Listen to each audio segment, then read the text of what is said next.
दोस्तों, आज एक ऐसी मोटिवेशनल स्टोरी लेके आया हूँ जो सोशल मीडिया पे काफ़ी वायरल हो रही हैं। जी हाँ, इनसे मिलिए। ये हैं श्री देसराज जी। 6 साल पहले मेरा सबसे बड़ा बेटा घर से गायब हो गया। वो हमेशा की तरह काम पर निकला लेकिन कभी वापस नहीं लौटा। एक हफ्ते बाद लोगों को उसकी लाश एक ऑटो में मिली। वो सिर्फ 40 साल का था। मेरे साथ उसका एक हिस्सा मर गया, लेकिन जिम्मेदारियों के बोझ ने मुझे सही से दुख मनाने का समय भी नहीं दिया। अगले ही दिन मैं सड़क पर था, अपना ऑटो चला रहा था, लेकिन 2 साल बाद दुख ने में फिर से मेरा दरवाज़ा खटखटाया। मैंने अपने दूसरे बेटे को भी खो दिया।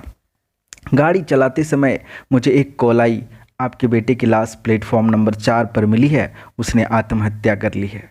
मेरी बहू और उनके 4 बच्चों की जिम्मेदारी ने मुझे जिंदा रखा।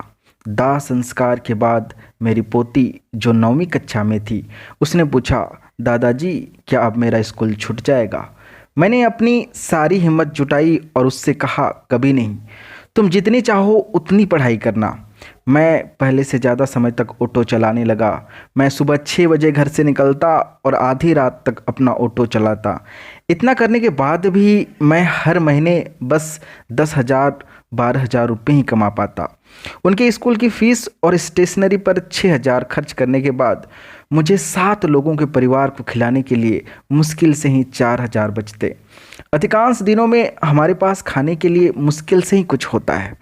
एक बार जब मेरी पत्नी बीमार हो गई तो मुझे उसकी दवाएं खरीदने के लिए घर घर जाकर भीख मांगनी पड़ी। लेकिन पिछले साल जब मेरी पोती ने मुझे बताया कि उसकी 12वीं बोर्ड में 80% अंक आए हैं, तो मुझे लगा मैं अपना ऑटो आसमान में उड़ा रहा हूँ। मैंने पूरे दिन अपने सभी कस्टमर को मुफ्त सवारी दी। पोती ने मुझसे कहा, दादाजी मैं दिल्ली में बीएड कोर्स करना चाहती हूँ। उसे दूसरे शहर में पढ़ाना मेरी औकात से बाहर था, लेकिन मुझे किसी भी कीमत पर उसके सपने पूरे करने थे। इसलिए मैंने अपना घर बेच दिया और उसकी फीस चुकाई।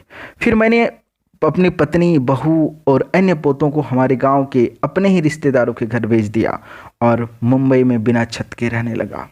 अब 1 साल हो गया है और सही कहूँ तो ज़िंदगी से कोई शिकायत नहीं है। अब ऑटो ही मेरा घर है।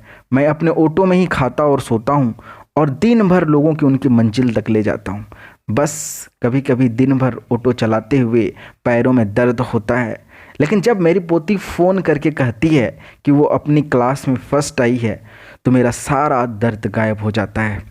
मुझे उस दिन की बेसब्री से इंतज़ार है कि वो टीचर बन जाए और मैं उसे गले लगाकर बोल सकूं, मुझे उस पर कितना गर्व है। वो हमारे परिवार की पहली ग्रेजुएट होने जा रही है। जैसे ही उसका रिजल्ट आएगा, मैं पूरे हफ्ते किसी भी कस्टमर से पैसे नहीं लूँगा। ये आर्टिकल ह्यूमंस ऑफ बॉम्बे पर आया था। इसका हिंदी ट्रांसलेट करके आपसे शेयर कर रहा हूँ। ऐसे ये सोचने पर मजबूर करते हैं कि ज़िंदगी चाहे कितनी भी शिकायत के मौके दे, हमें कभी उम्मीद का हाथ नहीं छोड़ना चाहिए। ये उम्मीद है कि इस दुनिया को रहने लायक बनाती है। इनका नाम देसराज है। खारडंडा नाका पर मिल जाएंगे, गाड़ी नंबर 160। नमस्कार।